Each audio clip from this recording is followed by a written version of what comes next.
misericordia debe ser una actitud práctica y natural en el creyente. Debe ser una actitud práctica hacia nuestros hermanos.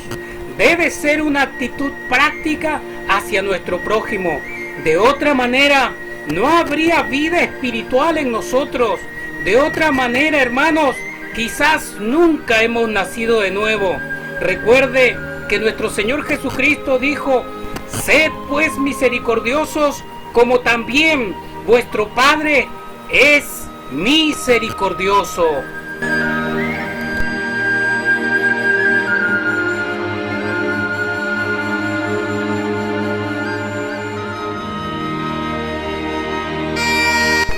Abramos nuestras Biblias en Mateo capítulo 5, versículo 7.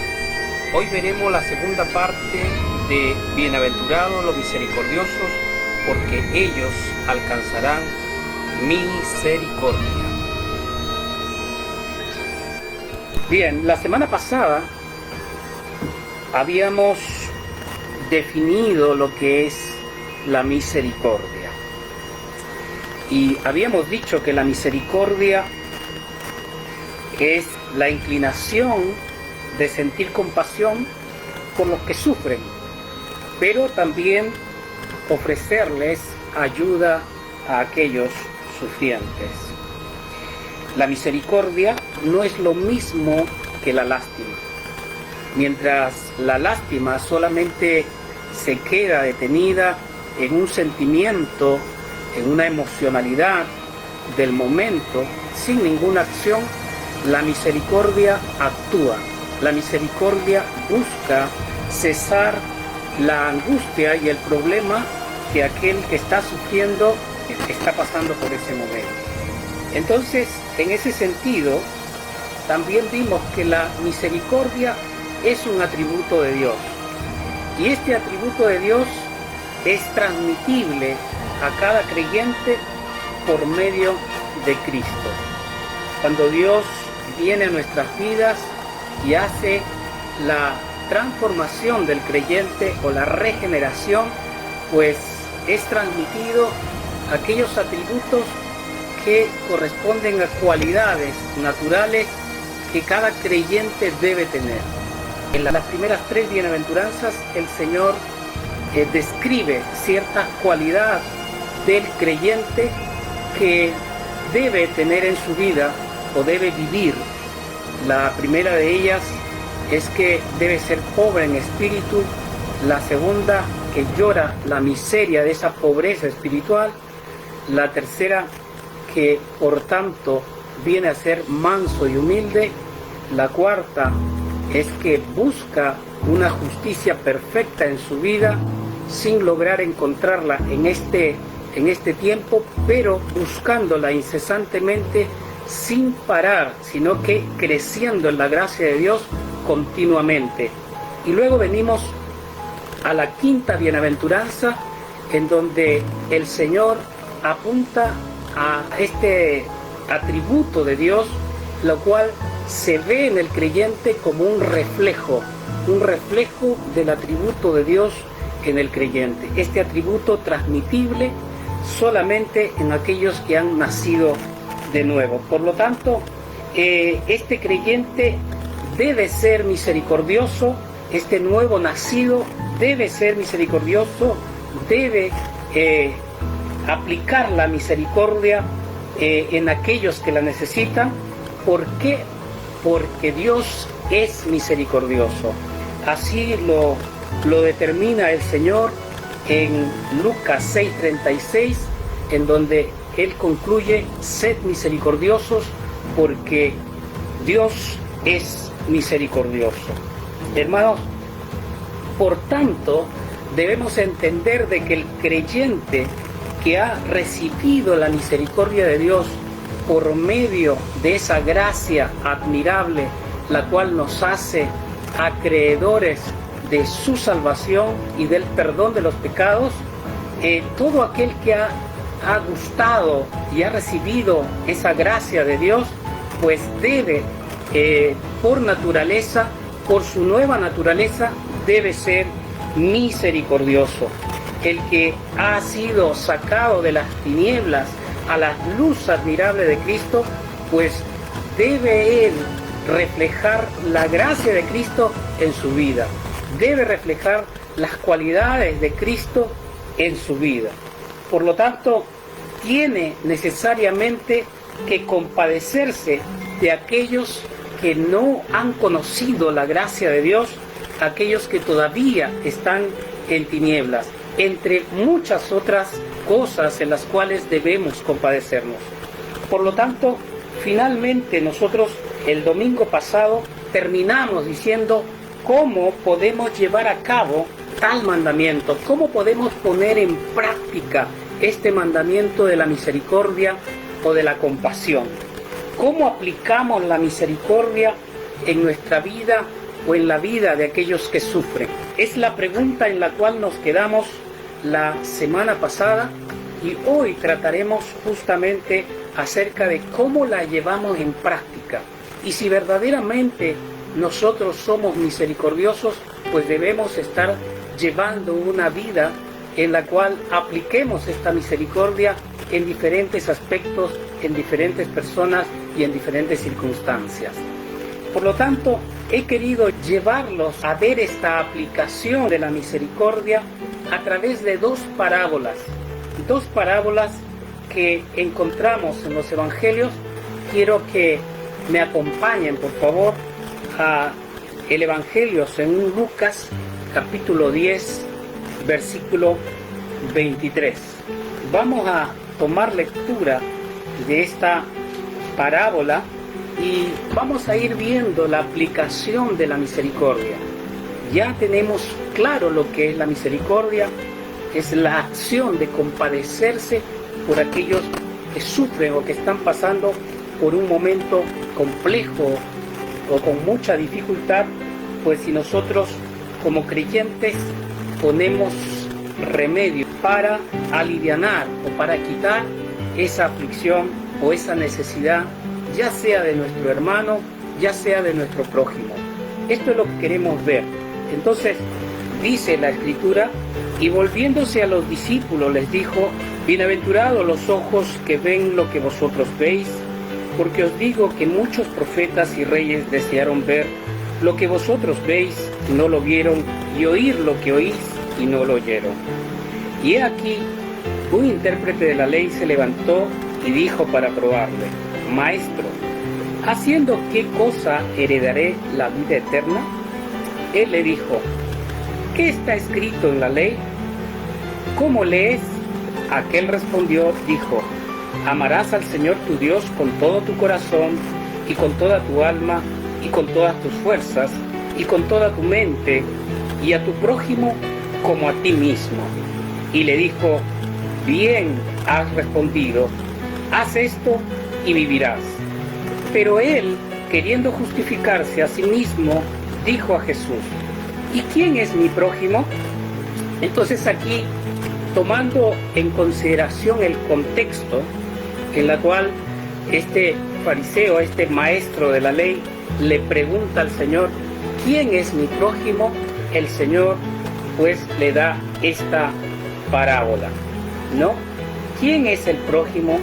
Entonces dice el versículo 30, respondiendo Jesús dijo: un hombre descendía de Jerusalén a Jericó y cayó en manos de ladrones, los cuales le despojaron e hiriéndole se fueron, dejándole medio muerto.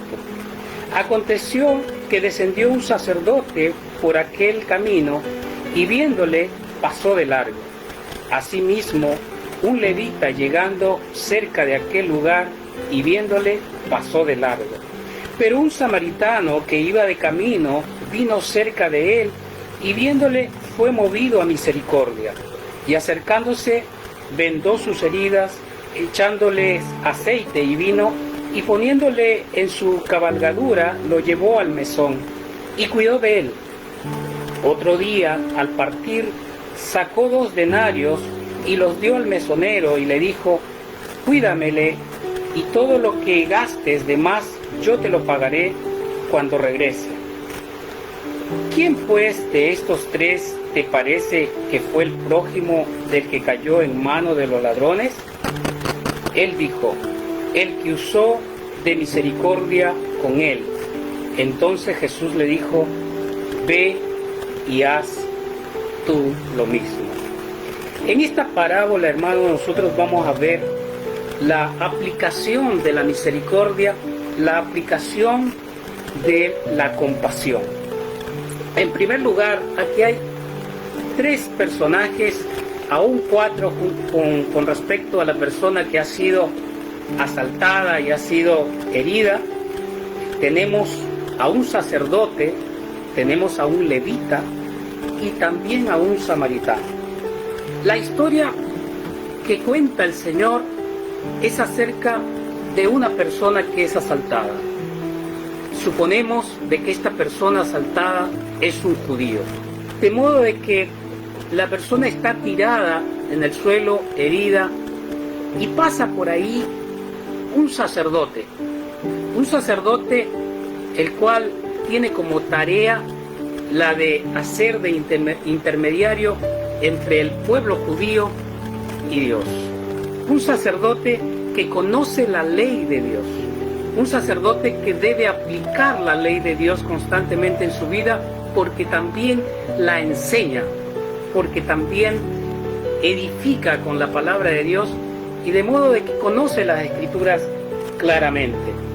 También pasa por allí un levita, un descendiente de los levitas, un descendiente de Aarón. Pasa por ahí y dice que pasa de largo. Tanto el sacerdote como el levita pasan de largo al ver a este hombre herido y no compadeciéndose de él, simplemente siguen de largo. Ahora, la pregunta que me haría aquí es, ¿qué fue lo que pensaron ellos o por qué pasaron de largo?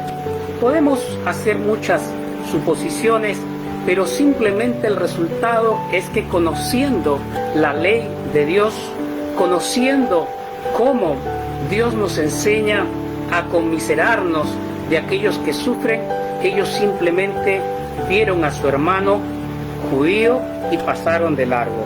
Pero dice la historia de nuestro Señor que pasa por ahí un samaritano. ¿Quién es el samaritano? La Escritura nos dice y nos narra a través de nuestro Señor Jesucristo en Juan capítulo 4 acerca de que tanto los samaritanos como los judíos no se llevaban bien. Había un odio de los judíos hacia los samaritanos. La historia de ello sería muy largo de contar para hoy día, pero lo que concluye aquí es que el samaritano no era una persona bien vista por los judíos. Pero sin embargo, el samaritano observa a este judío que está herido y él se compadece del que está herido, se compadece de aquel que está caído. El hombre asaltado, siendo judío, no evita de que este samaritano pues llegue a compadecerse y pueda ser misericordioso con él. Ahora, tanto el sacerdote como el levita no hicieron absolutamente nada por su hermano, pero justo el samaritano, un samaritano odiado, pone en práctica lo que la misericordia de Dios nos enseña. La pregunta que viene al respecto de la historia es que Jesús le dice, ¿quién fue el prójimo de aquel que fue asaltado? ¿Quién fue el prójimo de esos tres, de este judío que estaba herido? El que usó la misericordia con él, es la respuesta de este maestro de la ley. ¿Quién pues es este samaritano? Cristo prácticamente en esta parábola se muestra a sí mismo, porque el buen samaritano que nosotros vemos para nuestras vidas, cuando nosotros estábamos no heridos, nosotros estábamos muertos en nuestros delitos y pecados, pues el buen samaritano, Cristo nuestro Salvador, vino a rescatarnos, vino a darnos vida. Por ello, el apóstol Pablo dice que Cristo nos dio vida cuando estábamos muertos en nuestros delitos y pecado. Ahora, la pregunta que viene aquí inmediatamente a esta historia para nosotros es: ¿actuamos nosotros con misericordia como este samaritano para con los nuestros? ¿Actuamos nosotros con misericordia? ¿Aplicamos la misericordia como lo hizo este samaritano, o simplemente al ver la necesidad de nuestros hermanos nosotros pasamos de largo? ¿O simplemente cuando vemos la necesidad de un hermano hacemos de la vista gorda como si no hubiéramos sabido absolutamente nada?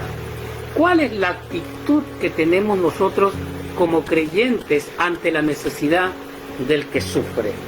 En esta historia, pues, hay un sacerdote y hay un levita, el cual es del mismo pueblo de aquel que está herido.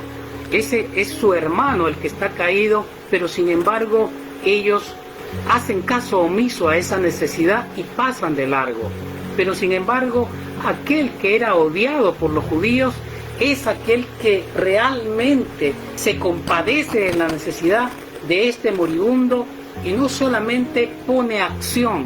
No es una acción de simplemente tal vez tomarlo, llevarlo a algún lado y dejarlo botado ahí, sino que dice que él lo llevó a un mesón, lo cuidó, limpió sus heridas. Él tuvo toda la paciencia para poder estar con este herido. Él no solamente actuó de forma impulsiva, sino que al darse el tiempo nos damos cuenta que actuó de manera voluntaria y de todo corazón. No escatimó absolutamente en gastos. Él no dijo: ¿para qué voy a gastar en un judío que me odia?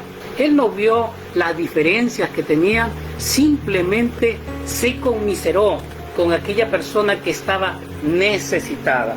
Por ello es que la pregunta que viene a nuestra vida inmediatamente y nos contrapone ante la Escritura es si nosotros actuamos verdaderamente como el samaritano o si actuamos como el levita y el sacerdote.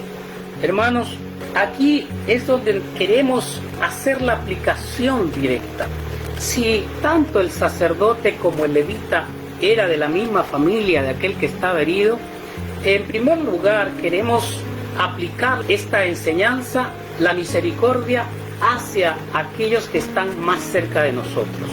Y dentro de ello, actuamos con misericordia diariamente o en cada situación de nuestra vida, directamente con la relación con nuestra esposa, la relación con nuestros hijos, con nuestra madre, nuestro padre, nuestros hermanos de sangre. ¿Cómo actuamos también en relación a nuestros hermanos en Cristo? Porque la misericordia debe ser aplicada sin acepción de personas. Dios no hizo acepción de personas cuando nos miró y nos salvó, sino que nos amó de tal manera que entregó a su único Hijo para que todo aquel que en Él cree no se pierda, mas tenga vida eterna. Dios no hizo acepción de personas. Dios salvó tanto al judío como al griego. Dios transformó tanto al judío como al griego. Dios juzgó tanto al judío como al griego. Dios no hizo acepción de personas. Y de esta manera es como Cristo entabla esta parábola y nos muestra de que aquel samaritano no miró la diferencia de raza, no miró las diferencias de opiniones, no miró absolutamente ninguna diferencia, simplemente vio la circunstancia y actuó en misericordia. Hermanos, hay esta situación dentro de nuestra familia. Algunos de pronto tienen algunos hijos que no son creyentes. Algunos de pronto hasta la esposa o el esposo no es creyente. Estamos actuando con misericordia, estamos aplicando la misericordia y la compasión, teniendo en consideración cuál es el fin de aquel que se va de este mundo sin conocer la gracia de Dios por medio de Cristo. Entablando un precedente con respecto a nuestros hermanos en Cristo, podemos tomar algunos ejemplos, pero para concluir con respecto a nuestra familia, hermanos amados, pues el apóstol Pablo, hablando acerca de su pueblo, de su familia, si me acompañan en Romanos capítulo 9, podemos entender cuál era el sentimiento que tenía el apóstol Pablo y cuál era su sufrimiento con respecto a sus hermanos de sangre, a sus hermanos de raza, los que no conocían a Cristo. Y dice en el capítulo 9 de Romanos, versículo 1 en adelante, dice: verdad digo en Cristo, no miento, y mi conciencia me da testimonio en el Espíritu Santo, que tengo gran tristeza y continuo dolor en mi corazón, porque deseara yo mismo ser anatema, separado de Cristo, por amor a mis hermanos, los que son mis parientes según la carne. El dolor del apóstol Pablo, el sufrimiento del apóstol Pablo lo llevaba directamente a tener una profunda tristeza, en primer lugar, sobre sus parientes, en primer lugar, sobre sus prójimos más próximos.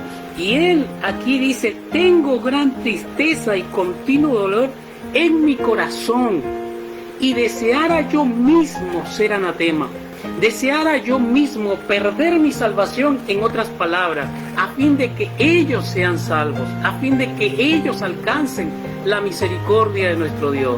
Es el sentimiento que nosotros tenemos con respecto a nuestra familia más cercana, a nuestros prójimos más próximos, teniendo en consideración de que si alguno de ellos no es salvo, no conoce a Cristo, pues al morir se va a perder eternamente y para siempre. Hermanos, nosotros sabemos esto, nosotros conocemos la verdad, nosotros conocemos cuál es el fin de aquel que muere sin Cristo, pero también conocemos el beneficio que corresponde a aquellos que han conocido y a aquellos que han abrazado la fe en Jesucristo, a aquellos que han alcanzado la salvación de nuestro Dios. Hermanos, nosotros conocemos las dos caras de la moneda, el vivir sin Cristo y el vivir con Cristo.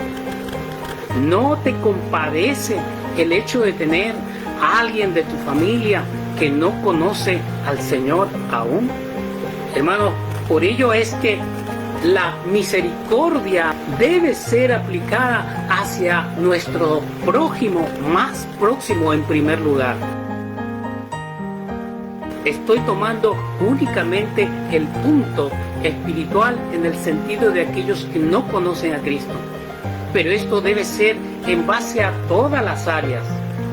Tengo mi familia que en estos momentos está pasando por situaciones difíciles. Tengo familia que no es creyente, pero están pasando por momentos de compleja situación. Ahora que en este tiempo muchos han perdido su trabajo, ¿estoy haciendo algo al respecto?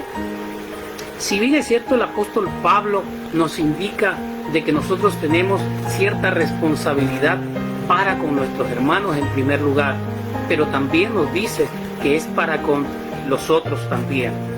Me acompañan, por favor, y vamos a ver Gálatas, capítulo 6, versículo 6 en adelante. Dice: el que es enseñado en la palabra, haga partícipe de toda cosa buena al que lo instruye. No os engañéis, Dios no puede ser burlado, pues todo lo que el hombre sembrare, eso también segará. Porque el que siembra para su carne, de carne segará corrupción, mas el que siembra para el Espíritu, del Espíritu segará vida eterna. No nos cansemos pues de hacer bien, porque a su tiempo segaremos si no desmayamos. Así que según tengamos oportunidad, hagamos bien a todos. No dice simplemente a algunos, dice hagamos bien a todos, y mayormente a los de la familia de la fe. De modo de que en este sentido el apóstol Pablo, inspirado por el Espíritu Santo, nos dice de que el bien no solamente es a algunas personas, el bien es para todos. Hagamos el bien a todos, pero mayormente a los de la familia de la fe. De modo de que si en este tiempo en donde la iglesia se une y podemos ver la necesidad de nuestros hermanos y también podemos aplacar esas necesidades, y si ya lo hemos hecho, pero tenemos alguna familia que está pasando por esta misma situación, ¿no es bueno que ellos puedan conocer la misericordia de Dios? ¿No es bueno que ellos conozcan la bondad de Dios aplicada a través de nosotros hacia ellos, tal vez ayudándoles en este tiempo de necesidad? ¿No te compadeces de su necesidad a pesar de que ellos no conocen a Cristo? ¿Y no conocerán mejor la bondad de Dios y la misericordia de Dios en la práctica?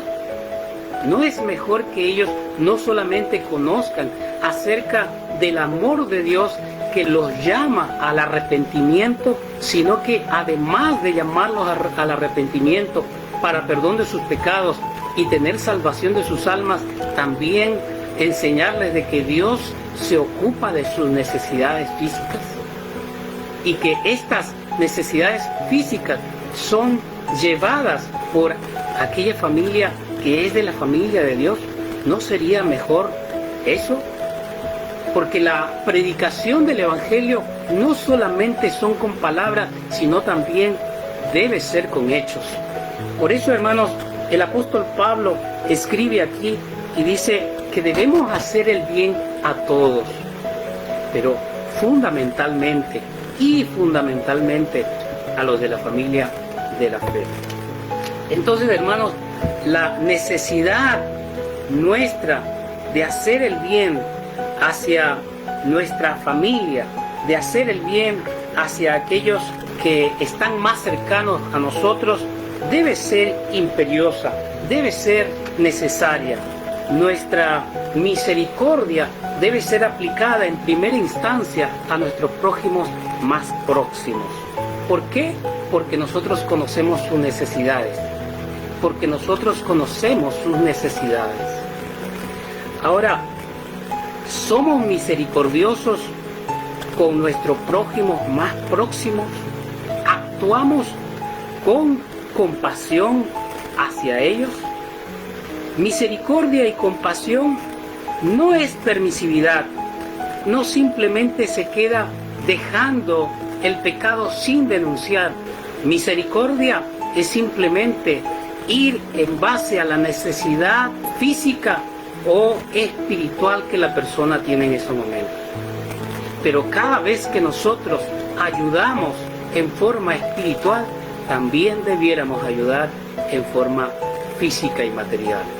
O si en algún momento ayudamos y aplicamos la misericordia de manera práctica y en base a la necesidad física o material, necesariamente ella debe ir acompañada de una asistencia espiritual también. Si alguien tiene necesidad de comida, pues yo le llevo la comida física, pero también el alimento espiritual. Ambas deben ir de la mano y ambas deben ser entregadas a aquel que es necesitado. Porque el que necesita físicamente algo, también necesita espiritualmente algo. Necesariamente las dos cosas van de la mano, ya sea que sea creyente o ya sea que no lo sea. Hermanos, por eso es que veíamos pues en Gálatas de cómo nosotros debemos hacer finalmente el bien a todos. Ahora, quiero que veamos en el mismo Gálatas el capítulo 6, pero vamos a ver el versículo 1 y 2. Y aquí vamos a aplicarlo directamente hacia una necesidad que se repite muchas veces en nuestras congregaciones y que de pronto nosotros no estamos actuando con misericordia. No estamos actuando con misericordia.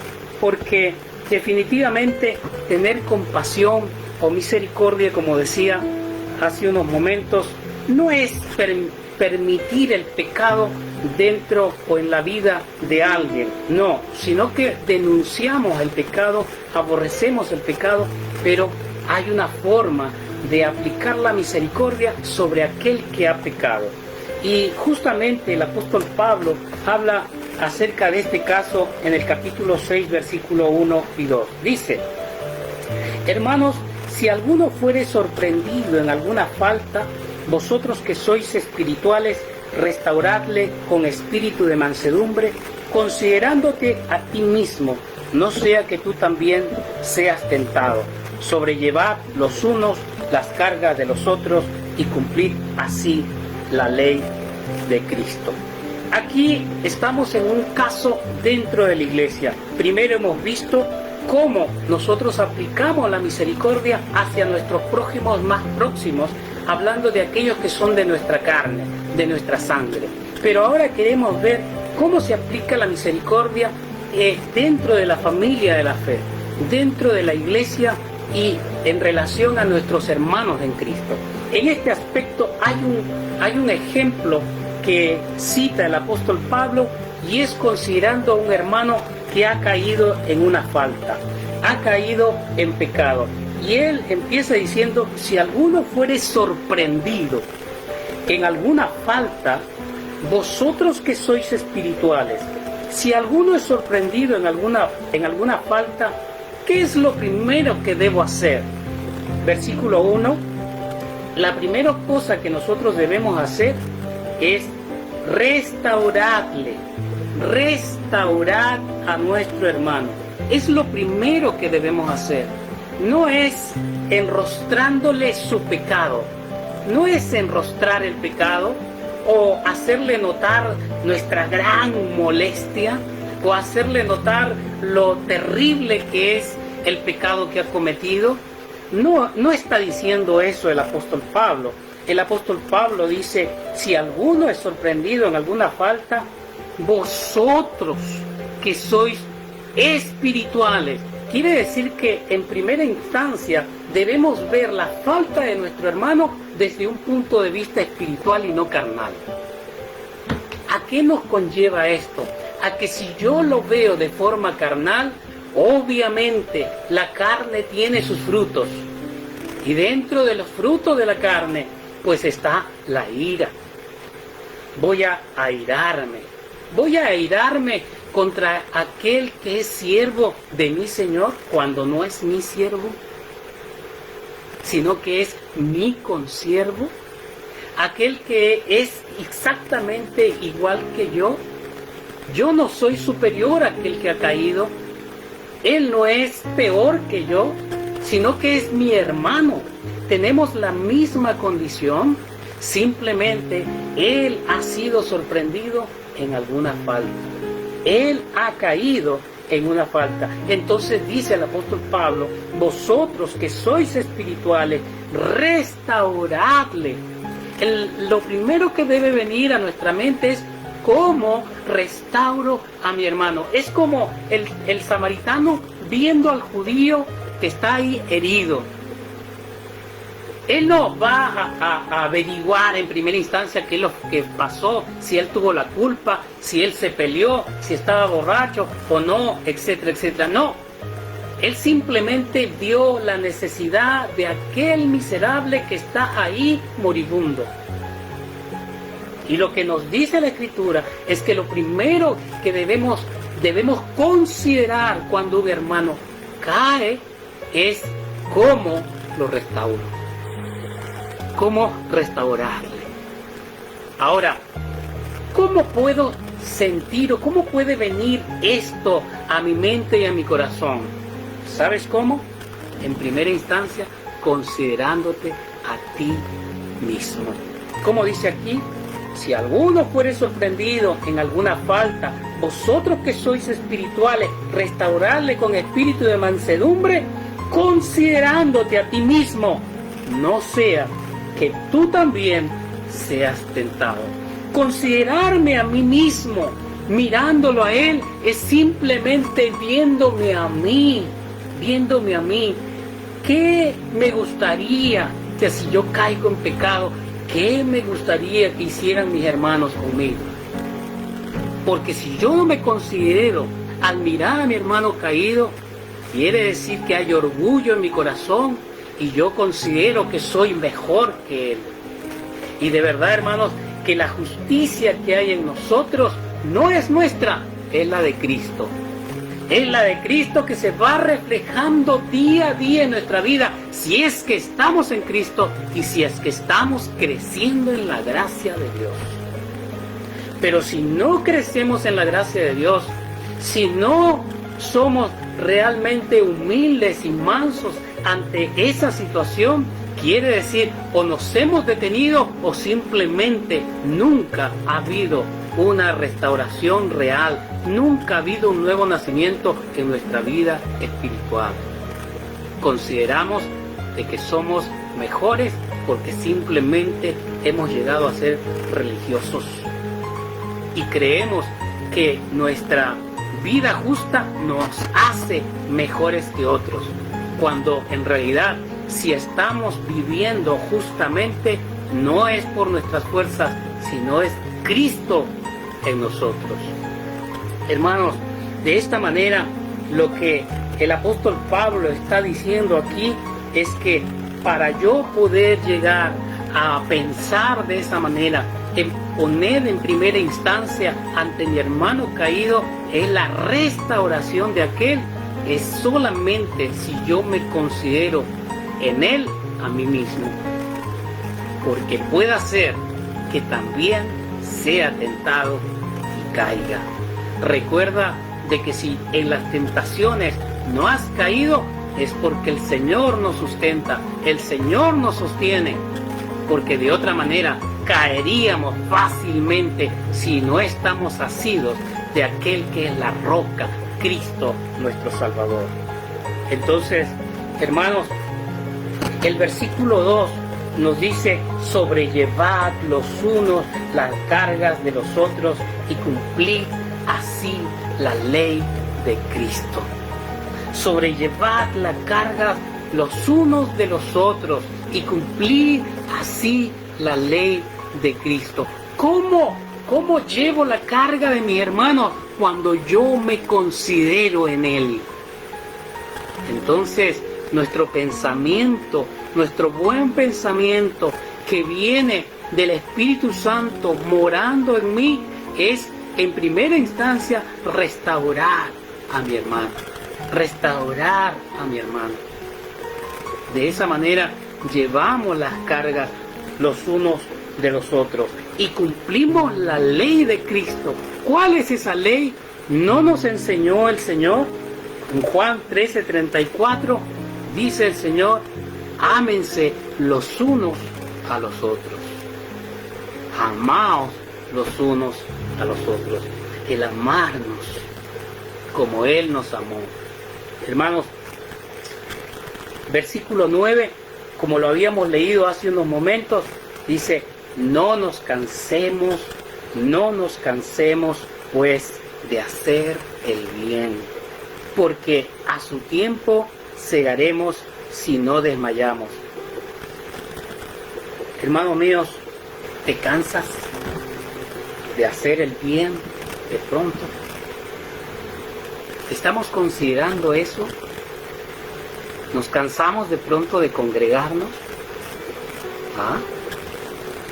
Porque la Escritura en Hebreos 10:25 dice: y no seáis como algunos que no se congregan, sino que animándose unos a otros, y más cuando veis que aquel día se acerca. Nos animamos unos a otros, nos apoyamos unos a otros, nos edificamos unos a otros, ponemos en práctica la ley de Cristo. Hermanos, es tremendamente importante cómo aplicamos la misericordia con nuestros hermanos. Cómo aplicamos la misericordia con nuestros hermanos. Entonces, podemos entender con respecto a esta parábola, la del samaritano, podemos entender por qué el samaritano se conmovió e hizo misericordia con respecto a este judío. Y la enseñanza del Señor es que, en primer lugar, nosotros debemos considerar de compadecernos de la necesidad de nuestros hermanos. Y en este aspecto, en el aspecto de iglesia, no solamente considerar de pronto nuestros hermanos que se congregan con nosotros. También, si tenemos la oportunidad de aplicar la misericordia con hermanos en Cristo de cualquier otra denominación, y si tenemos la oportunidad de asistirlos, de asistir a esa necesidad, debemos hacerlo, porque somos hermanos en Cristo Jesús. Aquí, hermanos, vemos la aplicación de la misericordia hacia nuestra familia en la carne y nuestra familia espiritual en Cristo. Ahora, hay otra parábola, la cual nos lleva a ver otra necesidad o otra forma de aplicar la misericordia y cómo nosotros podemos aprender a tener compasión en diferentes áreas de las circunstancias de la vida. Y quiero que me acompañen a Mateo capítulo 18, versículos 23 y 34. Y aquí vamos a ver otra historia, vamos a ver otra parábola, la cual va a ser base para nuestra aplicación de la misericordia. Dice la Escritura: por lo cual el reino de los cielos es semejante a un rey que quiso hacer cuentas con sus siervos, y comenzando a hacer cuentas le fue presentado uno que le debía 10,000 talentos. A este, como no pudo pagar, ordenó su señor venderle y a su mujer e hijos, y todo lo que tenía, para que se le pagase la deuda. Entonces aquel siervo postrado le suplicaba diciendo: Señor, ten paciencia conmigo y yo te lo pagaré todo. El señor de aquel siervo, movido a misericordia, le soltó y le perdonó la deuda. Pero saliendo aquel siervo, halló a uno de sus consiervos que le debía 100 denarios, y haciendo de él, le ahogaba diciendo: págame lo que me debes. Entonces su consiervo, postrándose a sus pies, le rogaba diciendo: ten paciencia conmigo y yo te lo pagaré todo. Mas él no quiso, sino fue y le echó en la cárcel hasta que pagase la deuda. Viendo sus consiervos lo que pasaba, se entristecieron mucho y fueron y refirieron a su señor todo lo que había pasado. Entonces, llamándole su señor, le dijo: siervo malvado, toda aquella deuda te perdoné porque me rogaste. ¿No debías tú también tener misericordia de tu consiervo, como yo tuve misericordia de ti? Entonces su señor, enojado, le entregó a los verdugos hasta que pagase todo lo que debía. Así también mi Padre Celestial hará con vosotros, si no perdonáis de todo corazón cada uno a su hermano sus ofensas. En esta parábola, el Señor se refiere a un rey que tiene un siervo que le debía una cantidad de plata. Y esto viene dentro del contexto en donde Pedro le pregunta al Señor: ¿cuántas veces debo perdonar a mi hermano? ¿Cuántas veces? Y el Señor le refiere no 7, sino 70 veces 7. Pero ligada a esto, pues el Señor empieza a narrar esta parábola. Y él se refiere a un rey. Y este rey tenía un siervo que le debía 10,000 talentos. Para más o menos considerar, más o menos darnos cuenta cuánto era 10,000 talentos, pues el ingreso bruto de toda Galilea, era de 300 talentos. 300 talentos, el ingreso bruto de toda Galilea. De modo de que el siervo a su rey le debía 10,000 talentos. Era mucho dinero, era mucha plata. Imagínate, muchas veces más de lo que ingresaba a toda Galilea. Era mucho dinero. El Señor, el rey, a este siervo que prácticamente quería venderlo a él, a su familia y todas las cosas que él tenía para que pague la deuda, este siervo va y le ruega y le pide misericordia. El rey, su señor, se mueve a misericordia, se compadece de este siervo y dice la Escritura de que le perdona, le condona la deuda, le perdona esa tremenda deuda que tenía su siervo. Este perdón sería una magnífica exhibición de gracia, no de justicia, de misericordia, de conmiseración hacia este siervo. De modo de que al perdonarle esta gran cantidad, este siervo tenía que salir no solamente agradecido, sino también con una tremenda enseñanza en su vida. Pero sin embargo, la historia nos narra de que pasa todo lo contrario con él.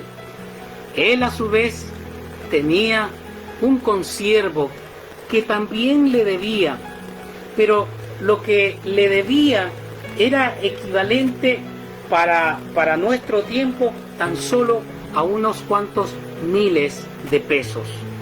Los 10,000 talentos que a él le fue perdonado era muchísimo dinero, pero simplemente los denarios que su consiervo le debía era una cantidad ínfima, era una cantidad pequeña. 100 denarios no se podía comparar absolutamente en nada, ni siquiera los 300 talentos que era lo que ingresaba a toda Galilea. De modo para que ustedes más o menos se puedan dar cuenta de cuánto le debía su consiervo. Pero sin embargo, este siervo malo no se mueve a misericordia, sino que él toma a su consiervo y le mete a la cárcel. No le perdonó, no se conmovió por la necesidad de su consiervo, a pesar de que su señor recientemente le había perdonado una cantidad tremendamente exorbitante. Ahora, esta parábola aplicada a nuestra familia de la fe nos hace entender de que también tenemos un rey. Nosotros tenemos un rey y nuestro rey nos ha perdonado. No nos ha perdonado 10,000 talentos, nos ha perdonado mucho más. La cantidad, si pudiéramos, si quisiéramos medirlo en cantidad de pesos, no habría cantidad, no habría una cantidad específica, porque es mucho la deuda que nosotros teníamos para con nuestro Padre Celestial. Pero sin embargo, nuestro Padre Celestial nos perdonó. Ahora, hermanos, vamos hacia la aplicación. ¿Sabes perdonar a tu hermano en Cristo sus ofensas? Pongamos un ejemplo. Si dentro de la iglesia hay dos hermanos que tienen diferencias y uno de ellos ofende al otro, uno de los hermanos ofende al otro, pero finalmente toda la iglesia viene, habla con ellos, y aquel que ofendió al ofendido se arrepiente y le pide perdón al ofendido, y el ofendido no perdona a su hermano que le ofendió. Si el ofendido no perdona a su hermano que le ofendió, esto quiere decir que él es igual que este siervo malo, porque él, habiendo sido perdonado todos sus pecados, él no puede perdonar una falta, que no es nada, una falta de su hermano, a pesar que su hermano le pide perdón. No, nosotros hemos ido a los pies de nuestro Señor y hemos rogado su misericordia y su perdón, y Él nos concedió a través de su gracia y su amor la vida de su Hijo para perdonar todos nuestros pecados. Si Dios entregó a su propio Hijo para que nosotros seamos sin culpa, sin pecado, y que nuestros pecados vayan encima de nuestro Señor y nuestro Señor pague las consecuencias de nuestros pecados, en ese sentido nosotros no podemos conmiserarnos con nuestros hermanos que, a pesar de que nos ofenden, que a pesar de que van en contra de nosotros no podremos ser misericordiosos cuando nuestro Dios nos ha perdonado todos nuestros pecados. Hermanos, en la iglesia pasa mucho esto, y algunos se jactan de ser tremendamente bíblicos, tremendamente escriturales, tremendamente teólogos, tremendamente reformados, pero sin embargo no son capaces de perdonar. Sin embargo, ellos no usan la palabra de Dios para restaurar, sino para partir en dos a su hermano. Usan la palabra de Dios para enrostrarle el pecado a sus hermanos. Hermanos míos, aquel que ha saboreado la gracia de Dios, aquel que ha recibido el perdón de Dios de sus pecados, tiene necesariamente que ser misericordioso para con su prójimo y para con sus hermanos. Tiene necesariamente que ser misericordioso porque la misericordia de Dios ha sido aplicada en su vida por medio de la gracia en Cristo Jesús. Si un hermano o aquel que se dice llamar hermano no es capaz de perdonar a su propio hermano en Cristo, pues el tal no es de Dios. Porque el apóstol Pablo escribe en Romanos capítulo 8, hablando acerca de los espirituales y los carnales: si nosotros actuamos carnalmente y no espiritualmente en nuestra vida, pues simplemente no somos de Cristo. No somos de Cristo. Hermanos míos, por eso debemos considerar nuestra vida espiritual y darnos cuenta si verdaderamente la misericordia la conocemos, la aplicamos, la vivimos. Si nosotros disfrutamos la misericordia de nuestro Dios día a día, porque se renueva cada día la misericordia de nuestro Dios en nosotros. Nosotros despertamos y la misericordia de Dios está ahí. Nosotros terminamos el día y la misericordia de Dios está ahí. Y la misericordia de Dios para con nosotros está todo el día, durante todos los días, hasta el fin de los tiempos. Si nosotros disfrutamos de los beneficios de su misericordia, ¿no debiéramos ser misericordiosos también?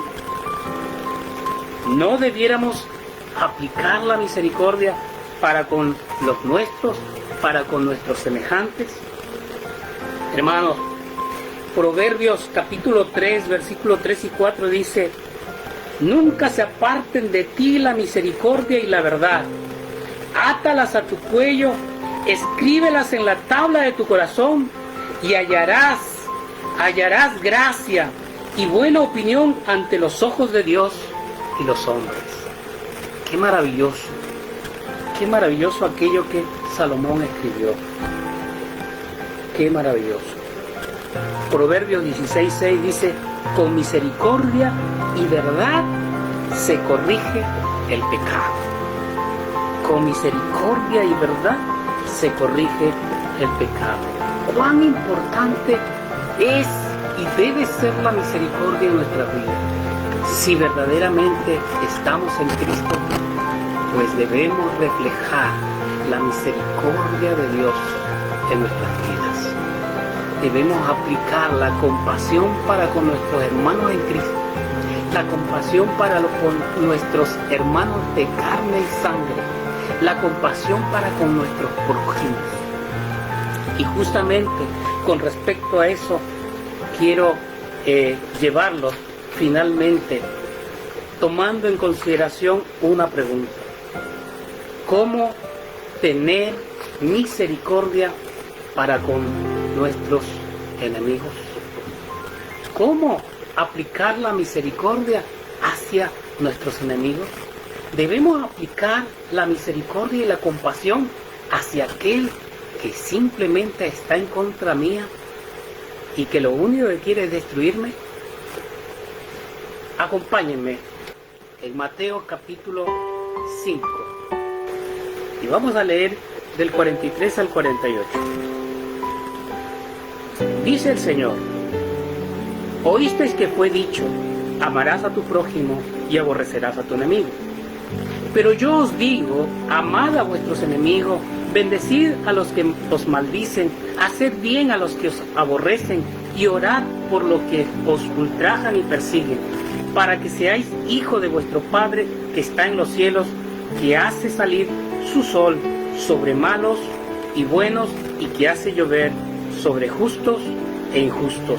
Porque si amáis a los que os aman, ¿qué recompensa tendréis? ¿No hacen también lo mismo los publicanos? Y si saludáis a vuestro hermano solamente, ¿qué hacéis de más? ¿No hacen también así los gentiles? Sed pues vosotros perfectos, como vuestro Padre que está en los cielos es perfecto.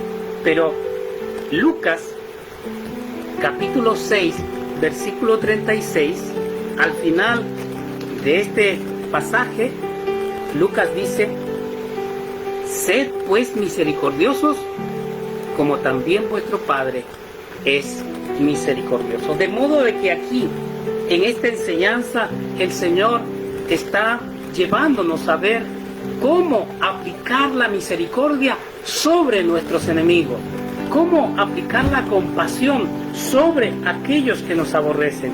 Y simplemente el Señor les está diciendo aquí a los judíos, aquellos que conocen la ley, y dice: oísteis, ustedes han oído, la enseñanza que ustedes tienen hasta este momento es: amarás a tu prójimo y aborrecerás a tu enemigo. Esa es la enseñanza que ustedes han oído, mas no es lo que el Señor dice, no es lo que Dios dice.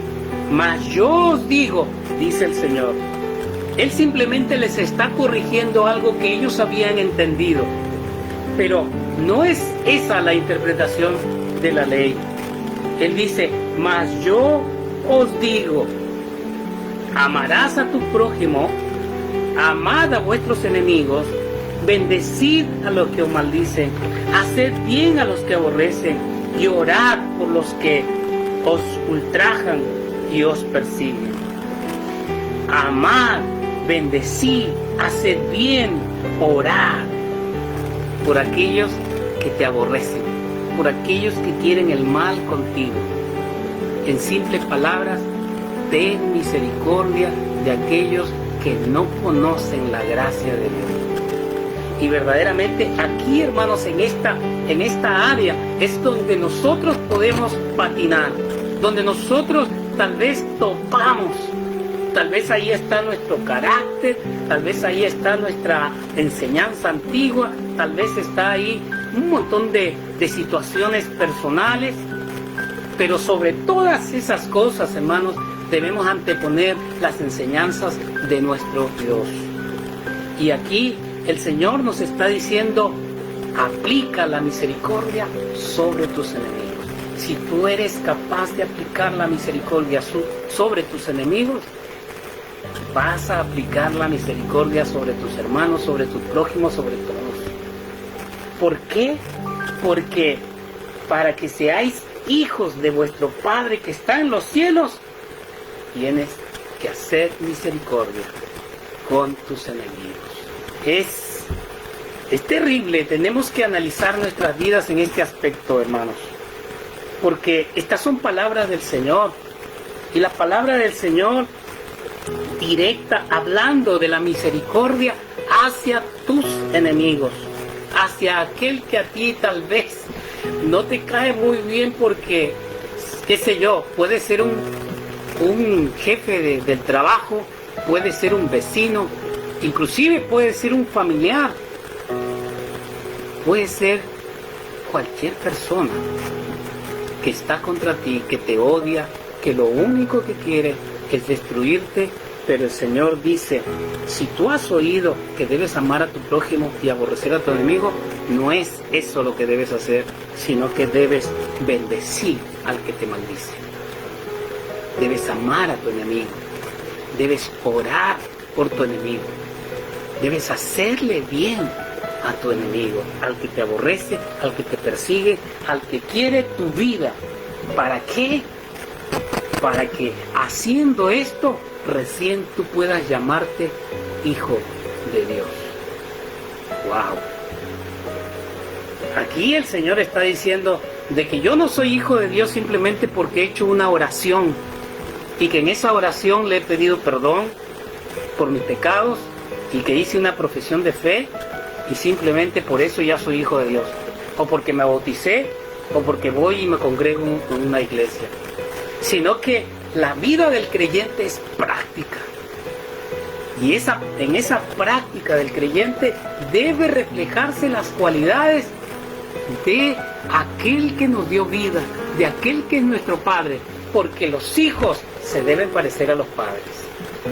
Y si nuestro Padre es misericordioso, de manera que no escatimó a su propio Hijo, sino que lo dio en sacrificio para el perdón de nuestros pecados, pues nosotros debemos también ser misericordiosos a este costo, amando a nuestros enemigos. Hermanos, el versículo 48 dice, sed pues perfectos como vuestro Padre que está en los cielos es perfecto. Tenemos claro de que no vamos a llegar a ser perfectos en este mundo, pero ¿sabe qué? Debemos empezar a poner en práctica el amar a nuestros enemigos, porque si así lo hacemos, pues el amor por nuestros hermanos carnales que no conocen a Cristo, el amor por nuestros hermanos, nuestras familias, nuestros hermanos en Cristo que nos ofenden, pues vamos a poder perdonarles, vamos a poder aplicar la compasión y la misericordia. Y recuerden que la misericordia es una acción que nos lleva a aplacar la necesidad y el sufrimiento de nuestro hermano.